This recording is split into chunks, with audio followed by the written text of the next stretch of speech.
Buenos días para todos, mi nombre es Julián Rafael Herrera Medina, estudiante de la licenciatura en música. A continuación voy a exponer mi trabajo de investigación sobre la sordera de Ludwig van Beethoven. Este tema es para la asignatura de análisis e historia de la música. Mm, Ludwig van Beethoven nace el 16 de diciembre de 1770 y fallece el 26 de marzo de 1827. Ludwig Beethoven fue trazado como un niño hosco, abandonado y resentido, hasta que en su destino se cruzó Christian Neff, quien tomó a su cargo no solo como su educación musical, sino también su formación integral. 10 años, él le escribió una carta a Christian Neff, donde dice que si alguna vez me convierto en un gran hombre, a ti te corresponderá una parte de mi honor. Mm, Cuenta una anécdota que Mozart no creyó en los dotes de improvisadores de Beethoven hasta que Beethoven un día le dijo que él escogiera un tema y él improvisaría sobre él. Su éxito como improvisador y pianista eran notables y su carrera compositor parecía asegurada económicamente con el trabajo virtuoso, porque pues era muy bueno, demasiado bueno. Fue considerado y es considerado uno de los mejores compositores de música clásica. Eh, bueno, pero pues todo esto llegó a un punto crítico donde empezaron a tenerse los síntomas de, de sordera de Beethoven, ¿no? Pero también hubo algo muy importante que marcó a Beethoven durante su vida, que fue como su actitud, o sus actitudes mejor, un poco toscas y desagradables. Él no respetaba las normas sociales, era un poco atrevido, daba chistes de mal gusto, nadie podía, no podía haber nadie por él, por encima de él, y ya, no podía simplemente conformarse con el cargo que le daban de subtributo palaciego, los mecenas, que en ese entonces eran los que pagaban por su trabajo. Daba carcajadas ruidosas y no respetaba las leyes de cortesía. Eh, en este rebelde propósito se mantuvo inflexible, pues como ya dije, toda la vida. No es extraño que las críticas fueron bastante fuertes hacia él, pues por esto mismo. Aunque todos sabían que estaban frente a un maestro que era muy talentoso y, y ya, durante estos años felices, porque él vivía, era solo, también le gustaba el trago y todas estas cosas. Él vivía en Viena una vida de libertad, soledad y bohemia. Esta felicidad empezó a verse amenazada muy pronto, ya en 1794, porque empezaron sus síntomas de sordera, que parecía poner pero no parecía por el momento poner ¿en qué? En duda o en peligro su carrera como concertista. Eh, Mucha gente sacó conclusiones sobre todas sus enfermedades, las que él sufrió, que ya más adelante, porque no solo fue la sordera, entonces ya más adelante las expondré.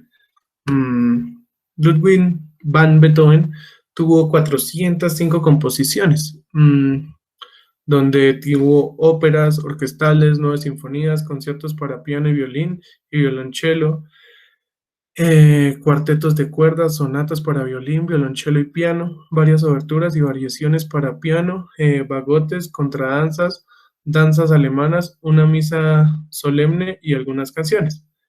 Mm, bueno, a continuación voy a hablar sobre las evidencias de la sordera de Beethoven. Las primeras evidencias de la sordera de Beethoven fueron cartas enviadas a familiares y amigos. Uno de sus amigos fue el médico, el primer médico que le expuso su caso de sordera. También libros de conversación, pero muchos de ellos desaparecieron ya que el que era como su patrocinador, su asesor, los eliminó porque iban a poner en duda seguramente la reputación de Beethoven. Se le realizó una autopsia, dos exhumaciones realizadas en 1863 y 1882 y un análisis de caballo de Beethoven realizado en 1996, perdón, al 2000. La carta que escribe a su amigo el médico voy a leerla literalmente como está escrita a continuación. En los últimos 3 años he ido perdiendo poco a poco la capacidad auditiva. Por lo visto, el problema está en mi vientre, que como tú sabes funcionaba mal. Incluso antes de que marchara de Born, Frank me trató con aceite de almendras dulces, pero no mejoré. Otro médico me recomendó años tibios en el Danubio. Mejoré de mi vientre, pero mi audición no me mejoró y persisten los zumbidos día y noche. Para que tengas una idea de cómo es esta extraña sordera, te diré que en el teatro tengo que pegarme a la orquesta para entender lo que dicen los actores y que en cuanto me alejo un poco ya no percibo las notas agudas de los instrumentos ni de los cantantes. Me sorprende que todavía exista gente que no haya notado mi sordera. Por lo general, simulo estar ausente. Cuando una persona habla en voz baja, apenas entiendo lo que dice. Puedo oír el timbre de su voz, pero no distinguir las palabras. Pero si alguien grita, el ruido me resulta insoportable. Solo Dios sabe lo que me ocurrirá después. Después, su amigo, el doctor Wegeler, le contestó primera carta donde le pidió más informes acerca de su problema de sordera y el 17 de noviembre de 1801, Beethoven le escribió una segunda carta en la que dijo que con algunos remedios que le dieron habían mejorado los zumbidos, pero que la sordera continuaba y mucho peor, y pidió su opinión acerca de tratarse con galvanismo. En 1802 los médicos que lo trataban le pidieron que tomara 6 meses de reposo y por este motivo fue a Heiligenstadt en abril de ese año. Eh, Al final de esto se hizo un escrito como respuesta a una crisis personal al no sentir alivio de su audición y contemplar la posibilidad del suicidio. También este escrito que realizó fue una carta a sus hermanos, donde prácticamente señalaba y pedía perdón y porque nadie sabía el padecimiento que él tenía, solo el doctor que estaba leyendo sus cartas. Entonces, esta carta iba dirigida a sus hermanos, que voy a leerla también literalmente como está a continuación. Dice, a mis amigos, a mis hermanos Carl y Johan, oh, vosotros que pensáis y decís que soy hostil, desabrido, misántropo, no sabéis cuán injustamente me juzgáis, ignoráis el motivo oculto por lo que me obliga a aparecer así ante vuestros ojos, pero pensad que durante 6 años he sido víctima de un mal incurable. ¿Cómo podría admitir la debilidad de un sentido que tiene para mí un valor mucho más alto que para cualquier otro? Un sentido que yo había poseído en la más alta perfección, no igualado por ninguno de mis colegas. Qué humillante resultaba que alguien a mi lado oyera el eco distante de una flauta y yo no lograra distinguirlo. O se me avisara del canto de un pastor y de nuevo me hallara yo privado de percibir sonido alguno. Tales circunstancias me han llevado al borde de desesperación y más en una ocasión he pensado, y más de en una ocasión he pensado en poner fin a mi vida. Vosotros, mis hermanos, Caspar, Carl y Johan, en cuanto muera, si el doctor Smith todavía sigue vivo, rogadle en mi nombre que haga un informe describiendo mi enfermedad con todo detalle y que le añada este documento como apéndice para que el mundo pueda conciliarse conmigo después de mi muerte. Después de confesar toda esta terrible desgracia que tenía Beethoven en el papel que había escrito, este papel nunca lo entregó a sus hermanos, sino simplemente fue encontrado por su secretario Anton Schindler entre los papeles que eran de Beethoven. En 1812, Beethoven utilizaba audífonos que tenían forma de trompetas elaborados por Massel y uno de sus audífonos favoritos era el más pequeño, que se colocaba en forma de diadema y usaba cuando tenía sus manos en el teclado, por eso era su favorito. El padecimiento actual de la sordera inicia a los 28 años de edad con hipocausia izquierda en el poco tiempo fue bilateral y que posteriormente se hizo más acentuada en el oído derecho, con pérdida principal de frecuencias agudas.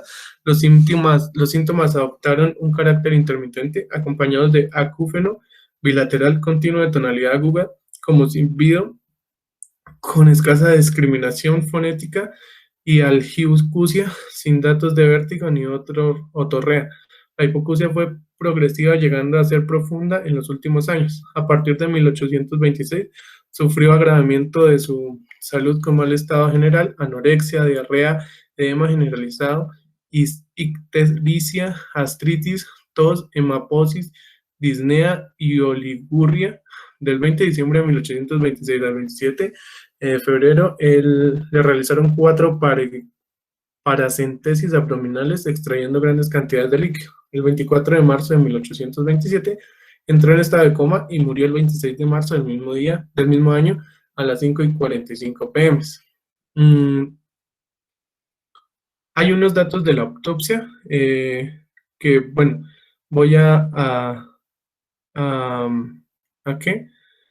A saltarme los datos generales y me voy a referir en cuanto a los oídos, que es lo que nos interesa. Dice, la autopsia efectuada fue completa de todos los órganos corporales y en cuanto a los oídos, el reporte de la autopsia señaló. El cartílago del pabellón auricular se observó grande y de forma irregular. La fosa escalofoidea de particular estaba abultada y su concha muy grande y más profunda de lo usual. La crura era divergente y los surcos estaban muy pronunciados. El conducto auditivo externo se encontró lleno de escamas brillantes de piel que se extendían hasta la membrana timpánica que se encontraba cubierta por estas escamas. La trompa de Eustaquio estaba considerablemente engrosada y su membrana mucosa edematizada por la porción ósea. No, la porción ósea no se notaba ligeramente angosta. La apófisis mastoidea era grande y las celdillas estaban cubiertas por una membrana mucosa de tinte sanguíneo. La parte petrosa del hueso temporal tenía vasos sanguíneos visibles y con abundante material sanguíneo, especialmente en la región de la cóclea. La membrana espiral se encontró ligeramente enrojecida. Los nervios acústicos estaban tortuosos sin médula, perdón. El nervio acústico izquierdo estaba más delgado del derecho, las arterias auditivas corrían junto a los nervios acústicos y estaban esclerosas, dilatadas, un poco más graves del tamaño de la luz de una pluma de cuervo. Bueno, hubo supuestas causas para la sordera de Beethoven, pero nunca se pudo llegar a una conclusión. Porque muchos decían que era causa de la fiebre tifoidea, de la sífilis, del saturdismo, osteoclerosis, opacusia sensorioneural y neurotis acústica. Me gustaría hablar de cada enfermedad como tal, pero pues visto que el tiempo es tan corto, no alcanzaría a redondear en todo esto. Como conclusión, podemos dar que no hay un parámetro, no hay un testimonio exacto que nos hable de cuál fue la principal causa de la sordera de Beethoven. Los dejo con una linda frase de Beethoven que dice: nunca rompas el silencio si no es para mejorarlo. Muchas gracias y espero haya sido de su agrado.